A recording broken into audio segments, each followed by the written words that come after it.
ذاتی عقائد جو ہوتے ہیں یا ان کا جو مذہب ہوتا ہے اس کے اوپر فیصلہ نہیں کر سکتی، کیونکہ مذہب ایک ایسا معاملہ ہے کہ یہ انسان اور خدا کے درمیان معاملہ ہے۔ تو جو قومی اسمبلی نے اس وقت کیا وہ صریحاً نہ صرف غلط تھا بلکہ وہ ایک اچنبے کی بات ہے۔ میرے خیال سے دنیا میں اس کی کہیں مثال نہیں ملتی کہ پارلیمنٹیرینز بیٹھ کے لوگوں کے عقیدوں کے اوپر ججمنٹ دیں اور فیصلے کریں۔ اور جو اس میں ممبران تھے وہ ظاہری بات ہے بڑی بڑی واضح طریقے سے سیاست کھیل رہے تھے، اور سیاست وہ اس لیے کھیل رہے تھے کہ جو پاکستان میں دائیں بازو کے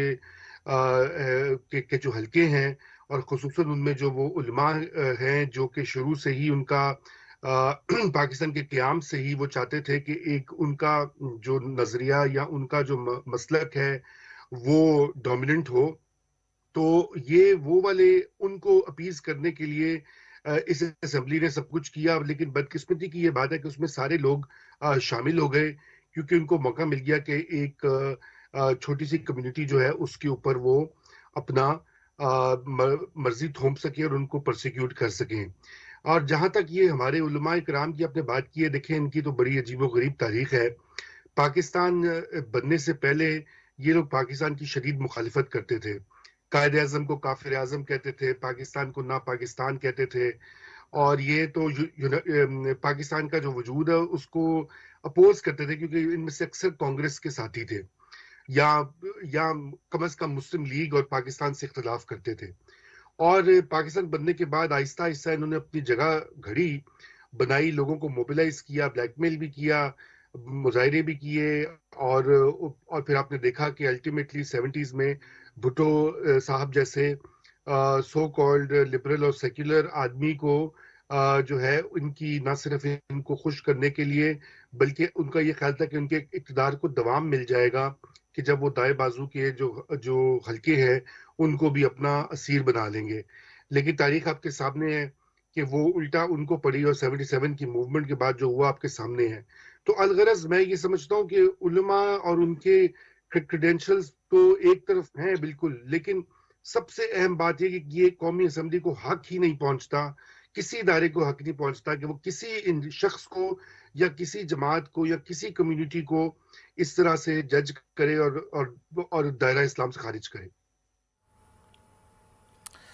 رضا رومی صاحب، ناظرین آپ نے رضا رومی صاحب کی گفتگو بھی سنی ہے۔